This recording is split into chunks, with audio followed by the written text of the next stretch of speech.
নমস্কার বন্ধুরা, আবারও আপনাকে স্বাগত আমার ইউটিউব চ্যানেল টেক এক্সপ্লেনে।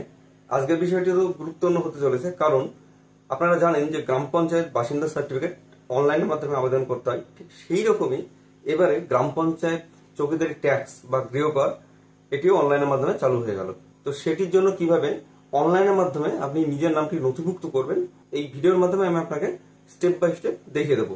তো ভিডিওটি শুরু করার আগে আপনাদের কাছে অনুরোধ বন্ধুরা, আপনি যদি আমার চ্যানেলে নতুন হয়ে থাকেন তাহলে অবশ্যই চ্যানেলটি সাবস্ক্রাইব করবেন, যাতে কিনা এরকম ভিডিও নোটিফিকেশনগুলি আপনি সবার আগে পেতে পারেন।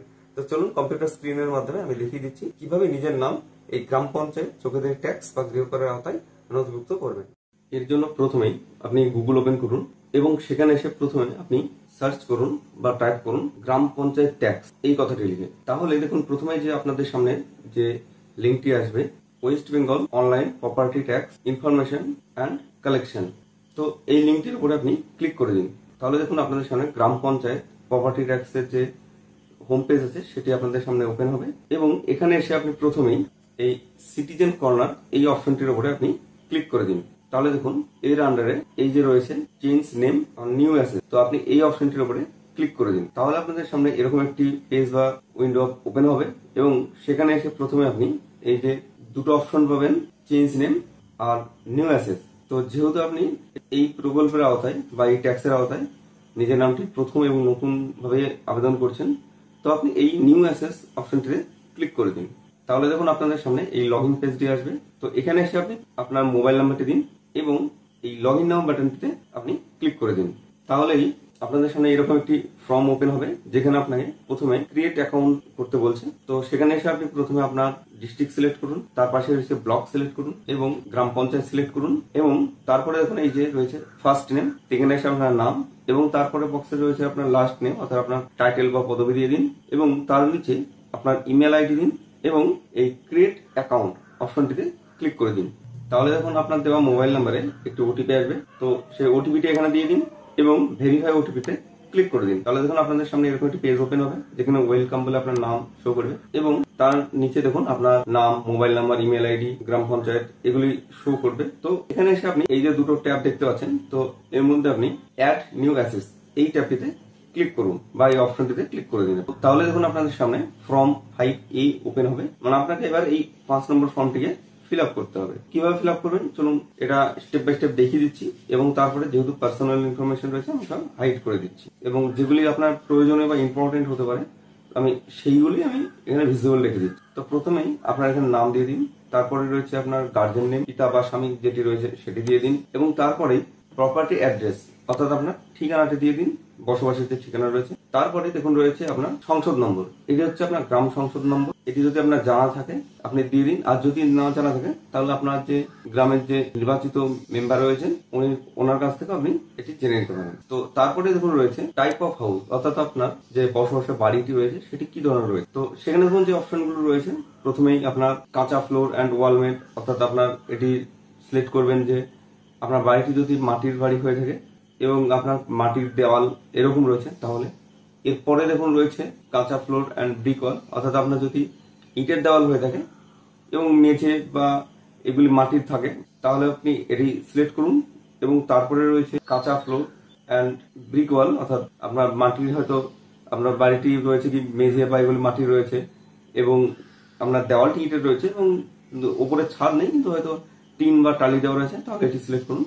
এরপরে দেখুন 3 নম্বরে যে রয়েছে সিমেন্ট ফ্লোর অ্যান্ড ব্রিক ওয়াল অর্থাৎ আপনার বাড়িটি যদি ছোট অর্থাৎ ইটেরই রয়েছে এবং উপরে মানে ছাদ রয়েছে সেটির জন্য সিলেক্ট করুন এবং সর্বশেষ 4 নম্বরে দেখুন যে অপশনটি রয়েছে দ্য বিল্ডিং ইজ প্রপার্টি পাকা, যে আপনার যদি বাড়িটি খুব একটি বড় বাড়ি হয়ে থাকে এবং সেটা পাকা সমস্ত কিছুই থাকে তাহলে এটি সিলেক্ট করুন।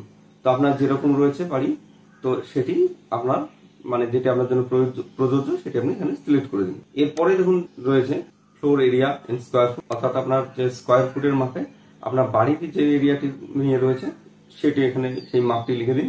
এরপরে দেখুন রয়েছে select number of floor building অর্থাৎ আপনার বাড়িটি 1 তলা না 2 তলা কি 3 তলা সেটি আপনি এখানে লিখুন বা সিলেক্ট করুন। এরপরে দেখুন রয়েছে building bedroom or living room অর্থাৎ আপনার বাড়িতে কটি ঘর রয়েছে সেটি এখানে সিলেক্ট করুন। এরপরে দেখুন রয়েছে টোটাল ফ্লোর এরিয়া অর্থাৎ আপনার বাড়িটি যে এরিয়াটি রয়েছে সেটি দিয়ে দিন।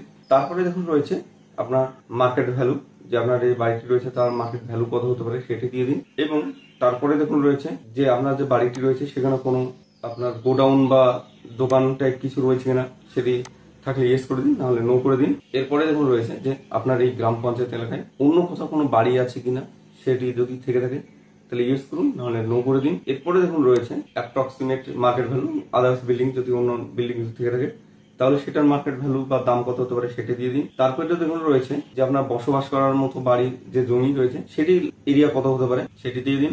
আপনার যে বাড়ির যে এরিয়াগুলি রয়েছে সে তার মার্কেট ভ্যালু কত হতে পারে সেগুলি দিয়ে দিন। এরপরে দেখুন রয়েছে আপনার 5 নম্বর, 8 নম্বর এবং 10 নম্বর যে ভ্যালু বা মার্কেট ভ্যালু যে দাম আপনি লিখেছেন বা টাইপ করেছেন সেটার টোটাল মার্কেট ভ্যালু কত হচ্ছে সেটা দিয়ে দিন। এবং এখানে আপনাকে বলে রাখি, এই যে মার্কেট ভ্যালু বা যেগুলি লিখলেন বা ফিল আপ করেছেন এটি আপনি বুঝে ফিল আপ করবেন, কারণ অযথা যেটি আপনার নেই সেটি আপনি ফিল আপ করতে যাবেন না, বা আপনার যে মার্কেট ভ্যালু আছে তার থেকে আপনি উপর নিচেও কিছু লিখতে যাবেন না, কারণ আপনার এই মার্কেট ভ্যালু বা আপনার যে ল্যান্ড এরিয়া এই সমস্ত কিছুর উপরে কিন্তু ডিপেন্ড করছে যে আপনার যে প্রপার্টি ট্যাক্স বা আপনার কত টাকা হতে পারে সেটি কিন্তু এটার উপরে ডিপেন্ড করছে। তো এগুলো আপনি বুঝে ফিল আপ করবেন। তো এরপরে দেখুন রয়েছে যে পে অ্যাসাইন ট্যাক্স কোয়ার্টারলি না অ্যানুয়ালি। তো আমি এখানে আপনাকে সাজেস্ট করবো আপনি কোয়ার্টারলি সিলেক্ট করুন, কারণ আপনি যদি পরবর্তী সময় মনে করেন যে আপনার ট্যাক্স একবার আপনি দিতে পারছেন না তাহলে আপনি কোয়ার্টারলি দেওয়ার অপশনটি পাবেন। কিন্তু যদি আপনি অ্যানুয়ালি সিলেক্ট করে রাখেন তাহলে যখন আপনি অনলাইনের মাধ্যমে এই ট্যাক্স পেমেন্ট করবেন তখন আপনার কাছে একটাই অপশন থাকবে যে আপনি অ্যানুয়ালি শো করবে। তো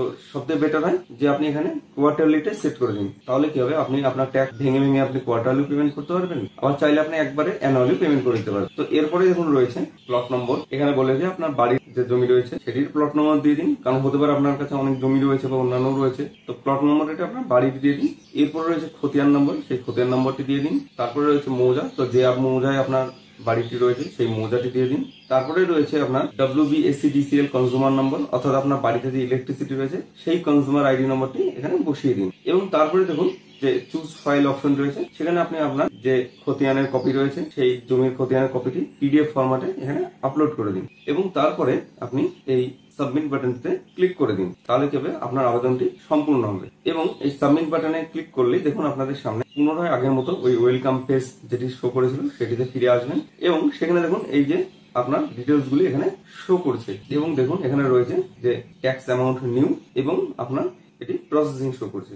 তো বন্ধুরা, এতক্ষণ আপনারা দেখলেন যে কিভাবে নিজের নামটি নথিভুক্ত করবার জন্য আপনি ফর্ম 5 ফিল আপ করবেন। এবারে আপনাকে আমি দেখিয়ে দিচ্ছি যে কিভাবে আপনার এই আবেদন স্ট্যাটাস আপনি চেক করবেন, কারণ গ্রাম পঞ্চায়েতের সাইড থেকে আপনার আবেদনটি অ্যাকসেপ্ট করা হলো না রিজেক্ট করা হলো, বা আপনার ট্যাক্স কত টাকা হবে তো সেটি কিভাবে আপনি চেক করবেন। চলুন এবার আমি কম্পিউটার স্ক্রিনের মাধ্যমে স্ট্যাটাস কিভাবে চেক করতে হয় সেটাও দেখিয়ে দিচ্ছি।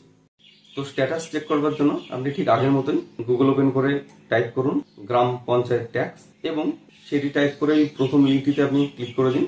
তাহলে দেখুন আপনাদের সামনে এই হোম পেজটি ওপেন হলে আপনি পুনরায় এই সিটিজেন কর্নার অপশনটিতে ক্লিক করে এর আন্ডারে আপনি এই সাইন ইন অপশনটিতে ক্লিক করুন।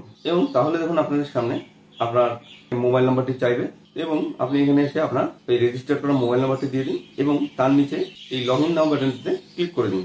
তাহলে দেখুন আপনাদের মোবাইলে একটি ওটিপি আসবে, সেই ওটিপিটি এখানে দিয়ে দিন এবং ভেরিফাই ওটিপিতে ক্লিক করে দিন। তাহলে দেখুন এই ওয়েলকাম পেজটি আপনাদের সামনে ওপেন হবে, এবং এখানে দেখুন আপনার স্ট্যাটাস আগের মতোই ওই আপনার ডিটেলসটি শো করছে এবং ট্যাক্স অ্যামাউন্ট নিউ, এবং আপনার এখানে স্ট্যাটাসটি প্রসেসিং শো করছে, অর্থাৎ আপনার গ্রাম পঞ্চায়েত থেকে এখন এটি আপনার অ্যাপ্রুভ করা হয়নি বা এন্ট্রিও হয়নি। তো যখনই আপনার এটি অ্যাপ্রুভ হয়ে যাবে তখন দেখতে পাবেন আপনাদের মোবাইলে একটি এই ধরনের SMS আসবে, এবং তারপরে যদি আপনি আবার স্ট্যাটাস চেক করেন তাহলে দেখুন এবার আপনাদের সামনে পুনরায় এই যে ওয়েলকাম পেজটি এসেছে, সেখানে এসে দেখুন আপনার সেই আগের মতো ডিটেলস গুলি সব শো করছে, কিন্তু তার সাথে দেখুন এই যে ট্যাক্স অ্যামাউন্ট, এখানে একটা অ্যামাউন্ট আপনার ইনপুট হয়ে গেছে, বা গ্রাম পঞ্চায়েত যে ট্যাক্সটি আপনার জন্য নির্ধারণ করেছে সেটা এখানে শো করবে। যেমন এখানে আমার এইটিতে শো করছে 120 টাকা, অর্থাৎ এনাকে 120 টাকা করে ট্যাক্স দিতে হবে। এবং তার পাশেই দেখুন এই স্ট্যাটাসটি শো করছে আপনার ফর্ম 6 জেনারেট, অর্থাৎ আপনার ট্যাক্স দেওয়ার জন্য যে ফর্ম 6 প্রয়োজন হয় সেটি গ্রাম পঞ্চায়েতের তরফ থেকে জেনারেট করে দেওয়া হয়। তো বন্ধুরা, এতক্ষণ আপনারা দেখলেন যে কিভাবে নিজের নামটি এই করের আওতায় নতুন করে নথিভুক্ত করতে হয়। তো ভিডিওটি যদি আপনার জন্য হেল্পফুল হয়ে থাকে বা ভালো লেগে থাকে তাহলে অবশ্যই ভিডিওটিতে একটি লাইক করবেন, আর আপনি যদি আমার চ্যানেলে নতুন হয়ে থাকেন তো চ্যানেলটা অবশ্যই সাবস্ক্রাইব করবেন, যাতে কিনা এরকম ভিডিও নোটিফিকেশনগুলি আপনি সবার আগে পেতে পারেন। তো দেখা হচ্ছে একটি নতুন ভিডিওর সাথে, যে কিভাবে আপনি এই ট্যাক্স অনলাইনের মাধ্যমে এবং বাড়িতে বসে পেমেন্ট করবেন। তো ভালো থাকবেন, সুস্থ থাকবেন, ধন্যবাদ।